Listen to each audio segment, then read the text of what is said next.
Hello दोस्तों, तो आज हम जानेंगे महादेव कालों के काल महाकाल श्री शिव जी के शिवलिंग की पूजा की उत्पत्ति कैसे हुई थी। आखिर उनके लिंग की पूजा क्यों की जाती है, इसका आरंभ हुआ कैसे था, सबसे पहली पूजा क्या की थी और शिवलिंग को पूजने वाले को क्या क्या लाभ मिलता है, क्या क्या उसके बेनिफिट होते हैं, ये हम जानने वाले हैं। तो बने रहिएगा।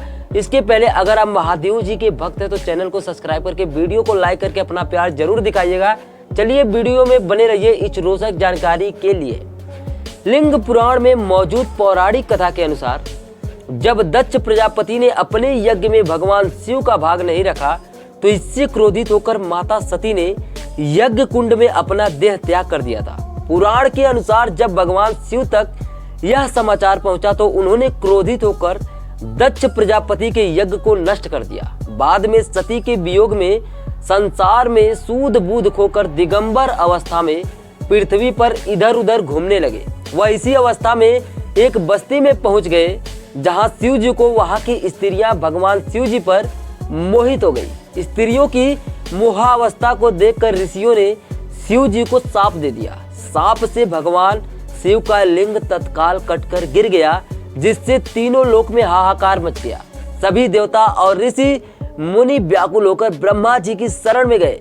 ब्रह्मा जी ने अपने योग बल से पूरी घटना को तुरंत जान लिया और वह समस्त देवताओं और ऋषियों के साथ शिव जी के पास पहुंचे। ब्रह्मा जी ने शिव जी से प्रार्थना करते हुए कहा कि आप अपने लिंग को पुनः धारण कर लीजिए, वरना तीनों लोक नष्ट हो जाएगा। ब्रह्मा जी की प्रार्थना सुनकर शिव जी ने कहा, आज से सभी लोग मेरे लिंग की पूजा आरंभ कर दे तो मैं पुनः लिंग को धारण कर लूंगा। शिव जी की बात सुनते ही सबसे पहले ब्रह्मा जी ने स्वर्ण का लिंग बनाया और उसको पूरी विधि विधान के साथ पूजन किया। इसके बाद देवताओं ऋषियों ने भी शिवलिंग की पूजा आरंभ कर दी और इस तरह सृष्टि में शिवलिंग की पूजा का विधान आरंभ हुआ।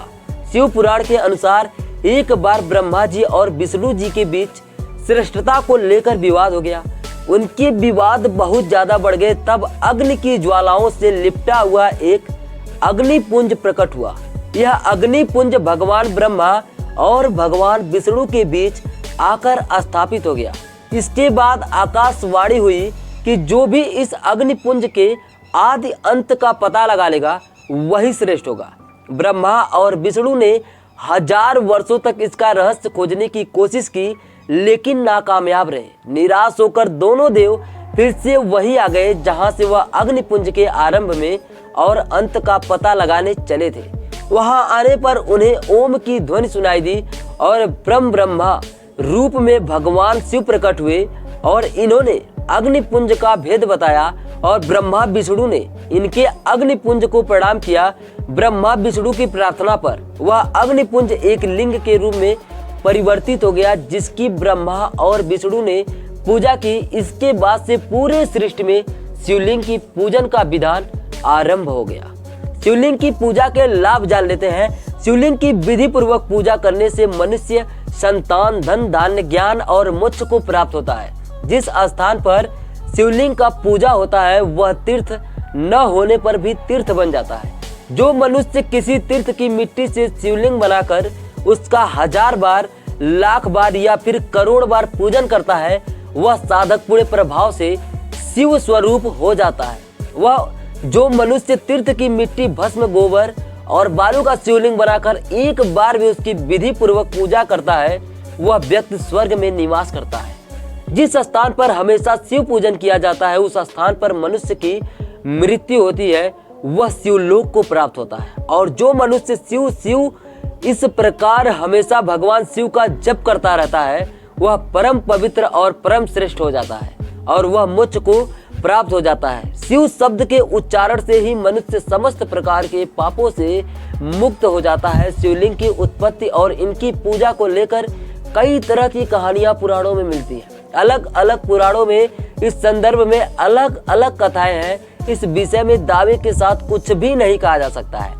अपनी अपनी आस्था और विश्वास के अनुसार श्रद्धालुजन शिवलिंग के प्राकट्य की कथा को मानते हैं। वैसे आपको बता दें कि शिवलिंग के कई प्रकार हैं, लेकिन ज्योतिर्लिंग पूरे भारत में 12 ही मौजूद है। ज्योतिर्लिंगों को स्वयं प्रकट हुआ माना जाता है। ज्योतिर्लिंग इस बात को बताते हैं कि ज्योति से ही शिवलिंग का प्राकट्य हुआ है। तो आपको क्या लगता है कि महादेव की शिवलिंग की पूजा से इतना लाभ होता है या नहीं होता है? अगर आप उनके सच्चे भक्त हैं तो कमेंट में हर हर महादेव लिखकर अपना प्यार वीडियो पर जरूर दिखाइएगा और अपनी राय जरूर दीजिएगा कि क्या आप शिव जी को मानते हैं या नहीं मानते हैं, या बताई गई जानकारी सत्य है उसमें आपका भरोसा या नहीं है। कमेंट में अपनी राय जरूर दीजिएगा।